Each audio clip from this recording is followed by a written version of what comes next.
हो सकता है आपके बच्चे का सारा टीकाकरण हो गया हो, फिर भी उसकी एक जरूरी सुरक्षा शायद छूट रही हो। हेलो, मैं डॉक्टर कमल किशोर सागरिया और मैं एक शिशु रोग विशेषज्ञ हूँ। आज हम बात करेंगे विटामिन ए के बारे में। माता पिता अक्सर अपने बच्चों की हर बात का और हर वैक्सीन का ध्यान रखते हैं, फिर भी वे अपने बच्चों को विटामिन ए को दिलाना अधिकतर भूल जाते हैं और ऐसा अधिकतर 1.5 साल से बड़े बच्चों में होता है।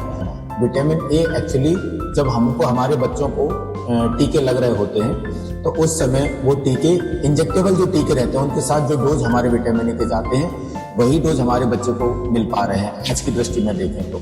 लेकिन जैसे ही बच्चे का इंजेक्टेबल टीका खत्म होता है तो माँ बाप भूल जाते हैं कि इस बच्चे को, अब तो उनको ये लगता है कि 1.5 साल के बाद उसको कोई टीका लगना नहीं है और अब सीधा 5 साल पे टीका लगना है, तो वो बच्चे को ओरल विटामिन ए भी पिलाना अधिकतर भूल जाते हैं। सबसे पहले आप ये जान लीजिए कि इसको विटामिन ए को देते कैसे। तो विटामिन ए एक ओरल वैक्सीन है, मुंह से पिलाई जाती है। 6 महीने से छोटे बच्चों में इसमें 50,000 इंटरनेशनल यूनिट देना होता है। 6 महीने से 1 साल के बच्चे में 1 लाख इंटरनेशनल यूनिट देना होता है। 1 साल से 5 साल के बच्चों के बीच में 2 lakh international unit vitamin A देना होता है।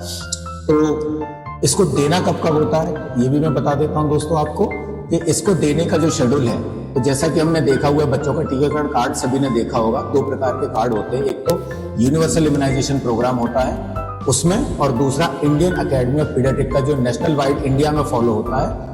इनमें पहली खुराक विटामिन ए की हम 9वें महीने पे देते हैं तथा दूसरी खुराक विटामिन ए की 18वें महीने पे देते हैं। फिर 18वें महीने से विटामिन ए की खुराक हर 6 महीने पे लगातार 5 साल तक दी जाती है। बस यही खुराक है 1.5 साल से 5 साल के बीच की जो अधिकतर बच्चों की मिस होती है। आंखों विटामिन ए जो है आई प्रोटेक्शन करता है, आंखों की रोशनी कम होने से बचाता है। दूसरा, कुछ डेंजरस बीमारी जैसे मीजल्स खसरा होता है उनमें विटामिन ए दिया जाता है और ये उसके कॉम्प्लिकेशन को कम करके मॉर्टेलिटी को कम करता है। तीसरा, बच्चों की ग्रोथ एंड डेवलपमेंट में इसका बहुत इंपॉर्टेंट रोल उनमें सहायक होता है। जिन बच्चों को प्रॉपर विटामिन ए मिला होता है उनमें ग्रोथ और डेवलपमेंट बहुत ही अच्छा होता है उन बच्चों का।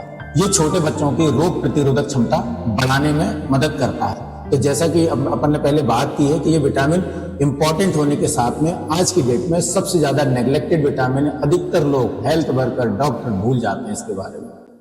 पेरेंट्स, आज की डेट में हम हमारे बच्चों को सारे इंजेक्टेबल टीके लगवा देते हैं। इससे उनको उन बीमारियों से बचने में ताकत तो मिल जाती है, लेकिन विटामिन ए का डोज छूट जाने की वजह से उसकी ये प्रोटेक्शन शील्ड अधूरी रह जाती है। पेरेंट्स, हम अधिकतर बच्चों की हर छोटी छोटी बातों का ध्यान रखते हैं, उनकी पढ़ाई का, उनके खाने का, उनके वैक्सीनेशन का, उनके जन्मदिन का, सब चीज़ों का ध्यान रखते हैं, लेकिन जो चीज़ बच्चों को मजबूत बनाती है हम उस शील्ड के बारे में भूल जाते हैं और विटामिन ए अधिकतर हम बच्चों को देना भूल जाते हैं। तो पेरेंट्स, आज ही अपने बच्चों का टीकाकरण कार्ड चेक करिए और देखिए